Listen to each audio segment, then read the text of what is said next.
Jadi, terkait dengan kesesuaian pakan yang diberikan yang berhubungan dengan umur ikan, bahwa ikan yang berukuran kecil itu memerlukan kebutuhan pakan yang lebih banyak ya, bisa mencapai 100% dari bobot biomas atau bobot rata-rata ikan yang dipelihara. Dan umumnya ikan-ikan kecil memiliki kebutuhan pakan yang lebih banyak persatuan berat tubuhnya, kemudian dengan frekuensi pemberian pakan yang lebih banyak. Jadi untuk ikan-ikan kecil dapat diberikan pakan bahkan mencapai 10 kali, 8 kali, atau 7 kali gitu per harinya. Kemudian dosisnya juga bisa lebih besar, bisa sampai 10%, 100% gitu, tergantung dari umur. Ya, umur larva, umur benih, dan sebagainya.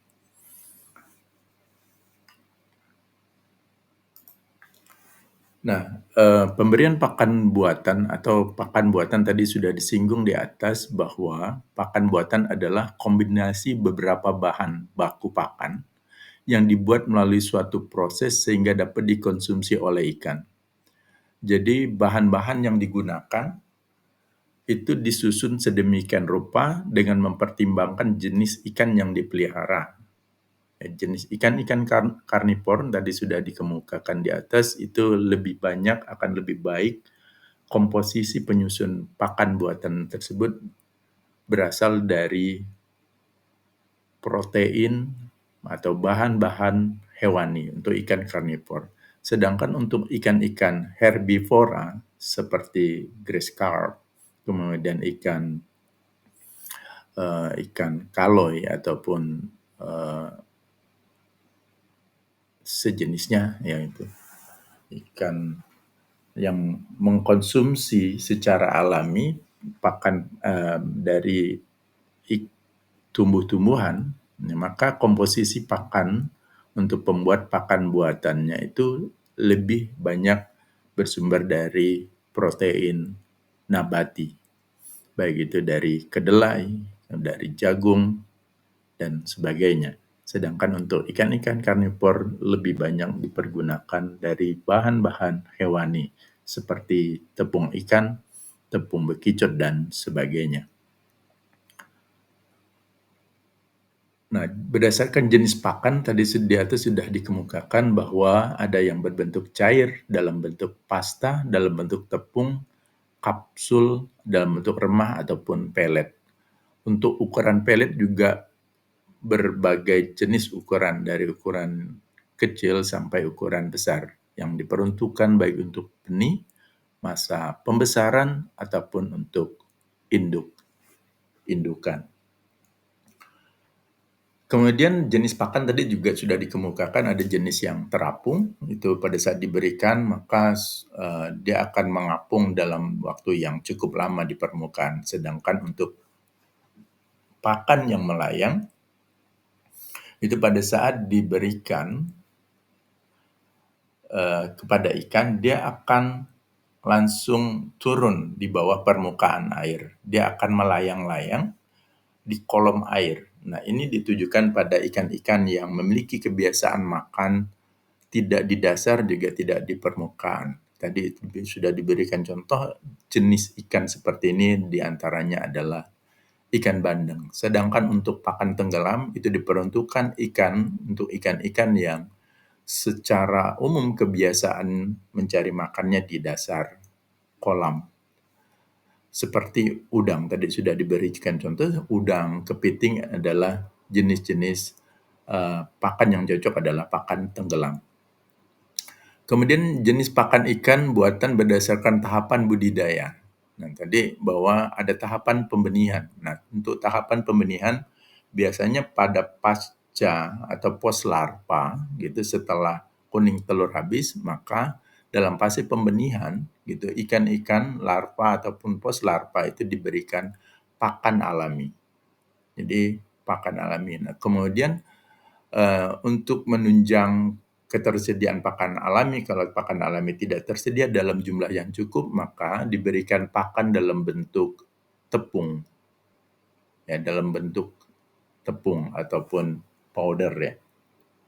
Nah, untuk fase pendederan baru bisa digunakan pakan buatan yang lebih besar, ataupun kalau menggunakan pakan alami jenis cacing-cacingan ya. Biasanya cacing to be fed itu adalah pakan yang favorit untuk dipergunakan bagi ikan di fase pendederan. Tapi untuk pakan buatan biasanya menggunakan pakan dengan ukuran yang kecil. Sedangkan fase pembesaran itu menggunakan pakan-pakan berukuran besar ya, bisa rata-rata 3 milimeter gitu ya, ataupun lebih besar dari itu. Demikian juga untuk fase pemeliharaan indukan yang ditujukan untuk memacu perkembangan gonad. Nah, biasanya untuk fase pemeliharaan indukan itu sangat diperhatikan kandungan nutrisi dan nilai protein yang terkandung dalam pakan. Itu umumnya di atas 35% ataupun di atas 40%.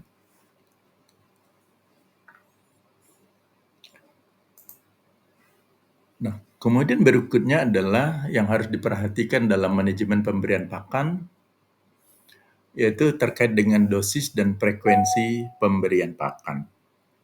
Nah, apa itu dosis pakan ataupun feeding rate? Dosis pakan merupakan takaran ataupun jumlah persentase pakan harian yang dibutuhkan per satuan bobot populasi. Atau istilah lain yang dikemukakan oleh Savitri bahwa feeding rate adalah jumlah pakan yang diberikan setiap hari pada ikan ataupun udang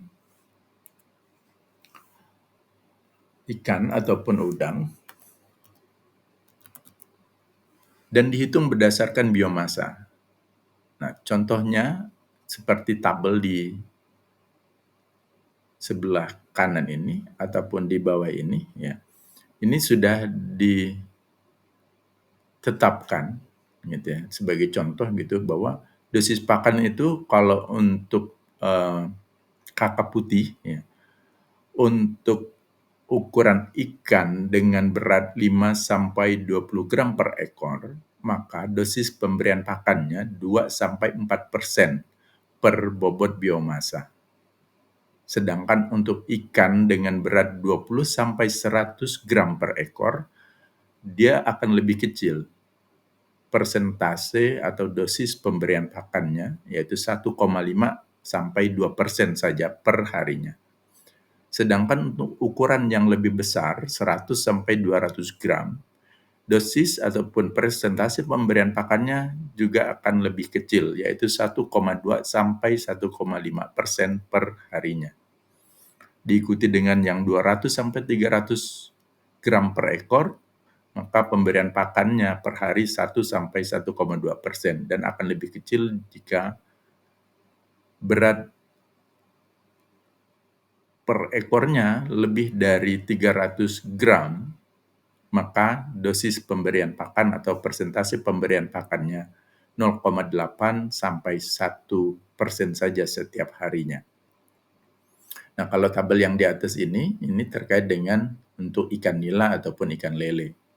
Ini bisa diperhatikan bahwa jika berat ikan, ini ukuran benih, gitu ya, ukuran benih 0 sampai 5 gram, maka pemberian pakannya 8 sampai 4 kali per hari. Nah, kemudian kalau beratnya 5 sampai 30 gram, maka pemberian pakannya 5 sampai ini terkait dengan frekuensi pemberian pakan ya, terkait dengan frekuensi pemberian pakan. Kalau terkait dengan dosis, ini beberapa referensi bisa dilihat bahwa kisaran pemberian pakannya itu bisa mencapai kalau untuk ukuran pembesaran ya seperti 30 sampai 200 gram ini biasanya dosis pemberian pakannya bisa 3%, 4% per harinya.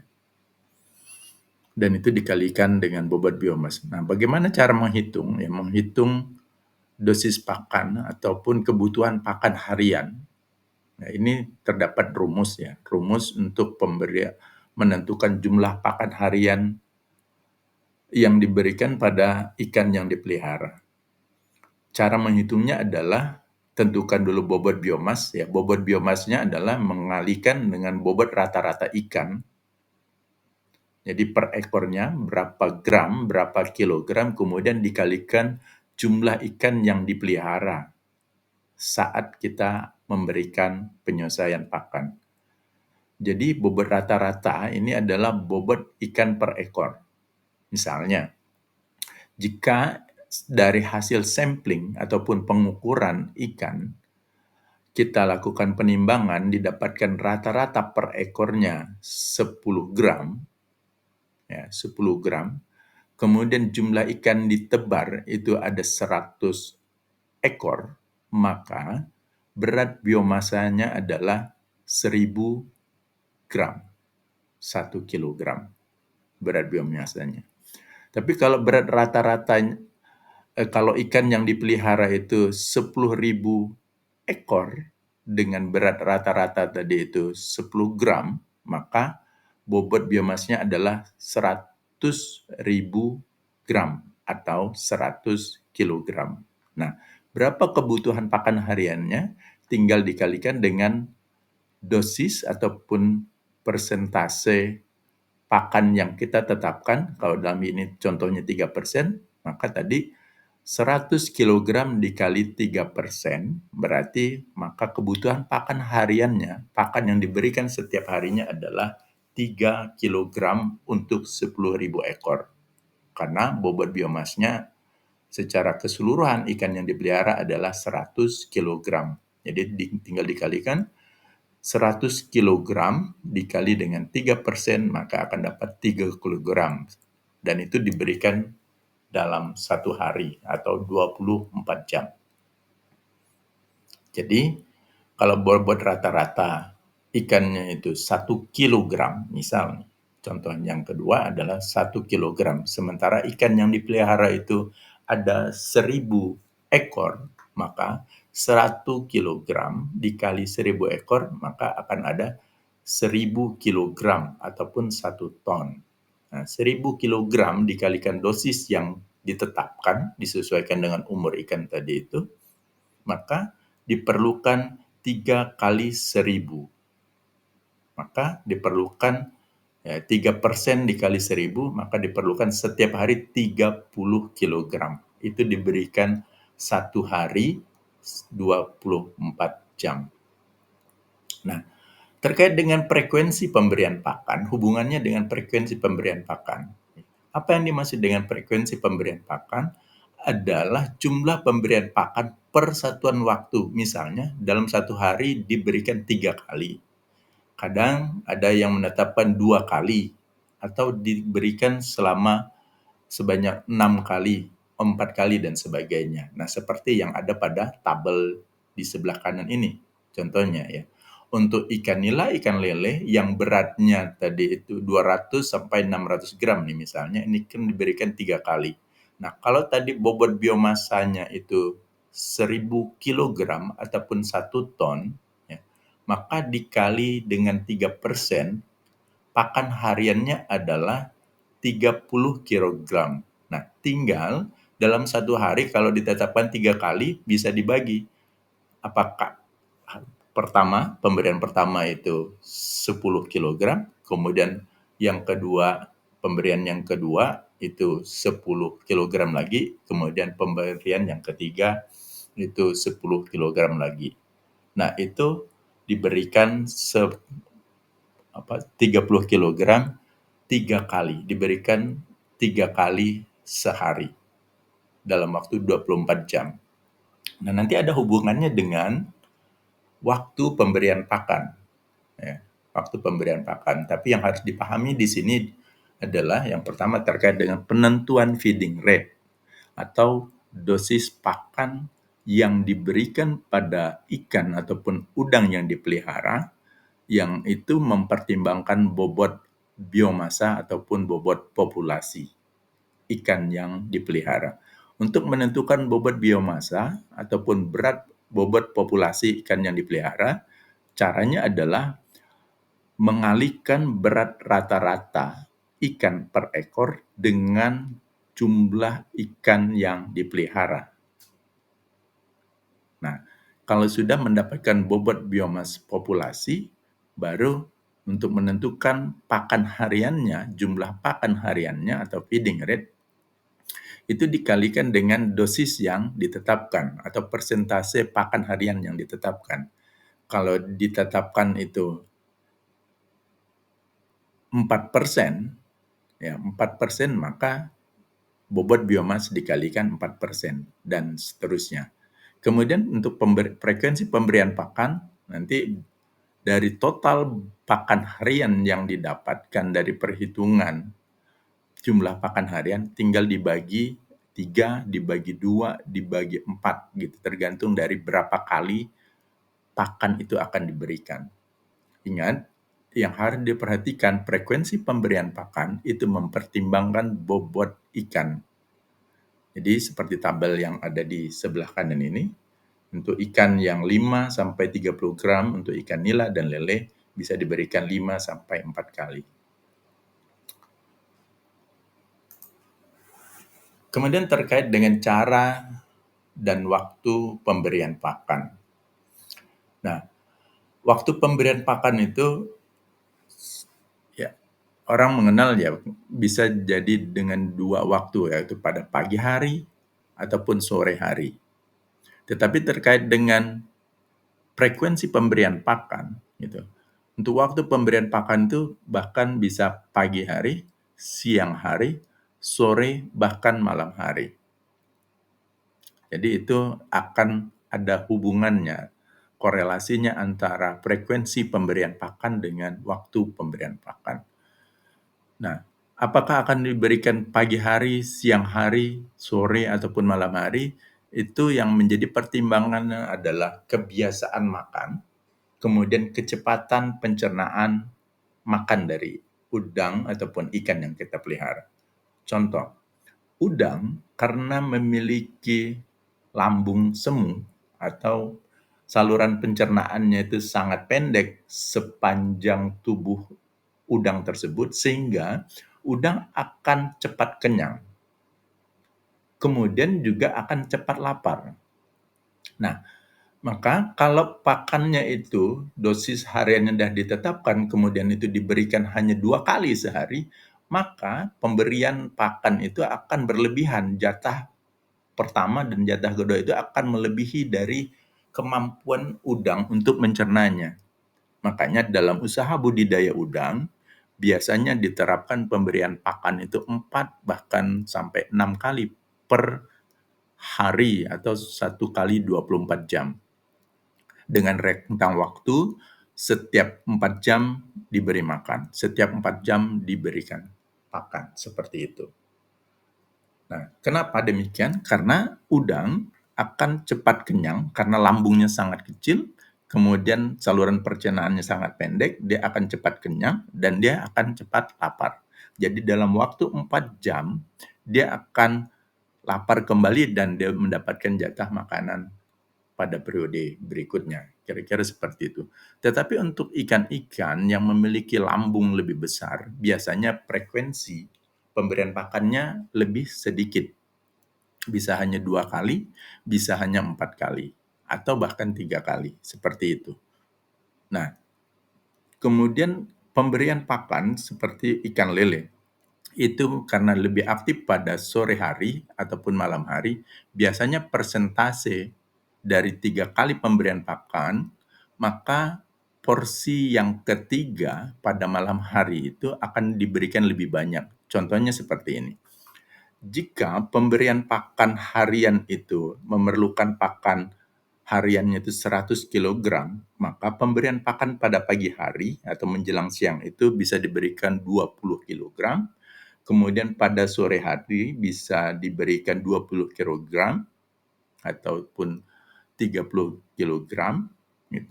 Maka pada malam harinya bisa diberikan 30 kilogram ataupun 40 kilogram, gitu. Jadi pada malam hari diberikan porsi yang lebih banyak, gitu.